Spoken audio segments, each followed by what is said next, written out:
দুঃখজনক হলো সত্য, সোশ্যাল মিডিয়া ব্যবহার করার ক্ষেত্রে এবং সেখানে কোনো কিছু লেখালেখি করার ক্ষেত্রে জাতিগতভাবে আমাদের সচেতনতার মারাত্মক ঘাটতি আছে। দুই দিকে ঘাটতি আছে, একদিকে যা কিছু পায় সব বিশ্বাস করা এবং তা প্রচার করতে থাকা।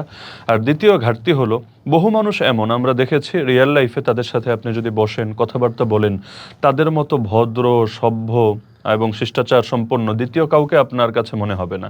কিন্তু এই মানুষটা যখন ফেসবুকে মন্তব্য করছে, এমন বিশ্রী ভাষা, নিকৃষ্ট ভাষায় মন্তব্য করছে, অথচ পাবলিক প্লেস, হাজার মানুষ দেখছে এবং এটা স্ক্রিনশট হয়ে যুগ যুগান্তে দলিলও হয়ে থাকবে, কিন্তু এদিকে তারা মোটেও ভ্রুক্ষেপ করছে না।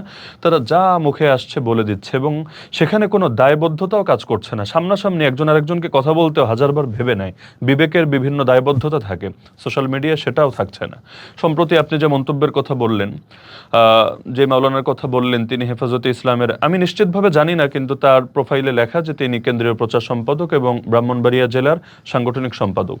তিনি বাংলাদেশ ইসলামী ছাত্রী সংস্থা নিয়ে যে কুরুচিপূর্ণ মন্তব্যটা করেছেন, আমি মনে করি কোনো আলেম দূরের কথা, সাধারণ কোনো মানুষও, বিশেষ করে নারীদেরকে নিয়ে এমন কুরুচিপূর্ণ মন্তব্য মুখে আসার কথা না। আর নারীদের ইজ্জতটা তো আসলে অত্যন্ত সেন্সিটিভ ব্যাপার। আমরা জানি ইসলামে 7 ধরনের সাজা এমন, যে ব্যাপারে কোরআনে আল্লাহ তাআলা সাজা উল্লেখ করে দিয়েছেন। যেমন কেউ যদি চুরি করে তার সাজা কি হবে, মদ খায় সাজা কি হবে, এরকম আলোচনা করতে গিয়ে আল্লাহ তাআলা কেউ যদি সতীসাধী নারীদেরকে অপবাদ দেয়, তাদের ব্যাপারেও ভয়ঙ্কর রকমের শাস্তির কথা তুলে ধরেছেন। কেউ যদি সতীসাধী নারীকে অপবাদ দেয়, সুনির্দিষ্ট প্রমাণ হাজির করতে হয়, না হলে তাকে অপবাদের জন্য ইসলামী বিচার ব্যবস্থা থাকে, তাকে নির্দিষ্ট পরিমাণ দণ্ড এবং বেত্রাঘাত করা হয়। তাহলে দেখা যাচ্ছে একটা ছাত্রী সংস্থা যারা সেকুলার পরিবেশের ভেতরেই, বাংলাদেশে এত ফিতনার ভেতরেও যারা নিজেদের ঈমান এবং আমলের উপরে শুধু অটলতা না, বরঞ্চ দ্বীনের জন্য কিছু করার এবং এই জামানার আয়েশা, জামানার খাদিজা হওয়ার জন্য চেষ্টা চালাচ্ছে, তাদেরকে নিয়ে ঢালাওভাবে গণহারে যে কুরুচিপূর্ণ মন্তব্য করেছেন, তার চাইতে বড় আফসোসের কথা, এটাকে কেন্দ্র করে যখন চারদিকে ব্যাপক আলোচনা সমালোচনা তৈরি হয়েছে। আমি তো দেখলাম সেদিন মনে হয় পুরো ফেসবুকের নিউজ ফিড উল্টালেই এটা নিয়ে মানুষের প্রতিবাদ এবং আপত্তি দেখা যাচ্ছিল, কিন্তু তিনি একটা সরিও বলেননি। ওই শেখ হাসিনা যেমন এত কিছু করার পরও কোনো আক্ষেপ নেই, আফসোস নেই, তাকেও আমরা দেখেছি এটা নিয়ে কোনো একটা আফসোস তিনি প্রকাশ করেননি, এবং সংগঠনের পক্ষ থেকেও না জেলা শাখা না কেন্দ্রীয় শাখা কোনো ব্যবস্থা নেওয়া হয়েছে বা আফসোস প্রকাশ করা হয়েছে। তো এরকম করার মানে কি? মানে আগামী দিনে আরো 10 জন করার সাহস পাবে। অথচ যতই শত্রুতা থাকুক, আপনি আপনার সবচাইতে বড় শত্রুর উপর অপবাদ দেওয়ার কোনো অধিকার রাখেন না। কাফের উপরে তো অপবাদ দেওয়া যায় না, সেখানে ভিন্ন মতের মুসলমানের উপর তো দেওয়ার প্রশ্নই আসে না।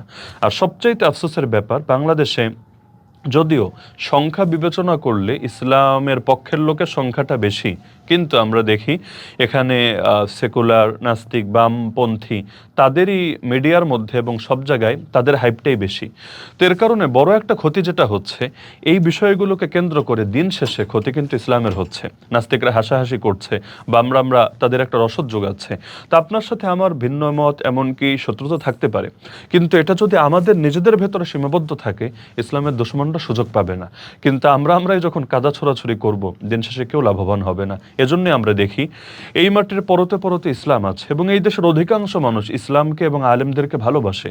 এক এক মাহফিলে দেখা যাচ্ছে কখনো লক্ষ লক্ষ লোক হচ্ছে, কিন্তু আমরা জাতীয় নেতৃত্বের ক্ষেত্রে এখন উল্লেখযোগ্য অবস্থানে আসতে পারছি না। কেন? কারণ মানুষ ওয়াজের ক্ষেত্রে আমাদের উপর আস্থা রাখছে, নেতৃত্বের ক্ষেত্রে আমাদের উপর খুব বেশি আস্থা রাখতে পারছে না। এই ব্যর্থতা কার? আমি তো মনে করি সবার আগে আমাদের। আমরা যতদিন কাদা ছড়াছড়ি বন্ধ করতে না পারবো এবং নিজেদের ভেতরকার বিষয়গুলো নিজেদের ভেতরে সীমাবদ্ধ রেখে সম্মিলিতভাবে ইসলাম বিরোধী অপশক্তির বিরুদ্ধে লড়াইয়ে নামতে না পারবো, জাতি আমাদেরকে, জাতীয় নেতৃত্বে অন্তত, কখনো আস্থা রাখবে না এবং আমাদের কপালের থেকে দুর্যোগ যাবে না। একের পর এক আমরা এই দুর্যোগের মধ্যেই পড়ে থাকবো।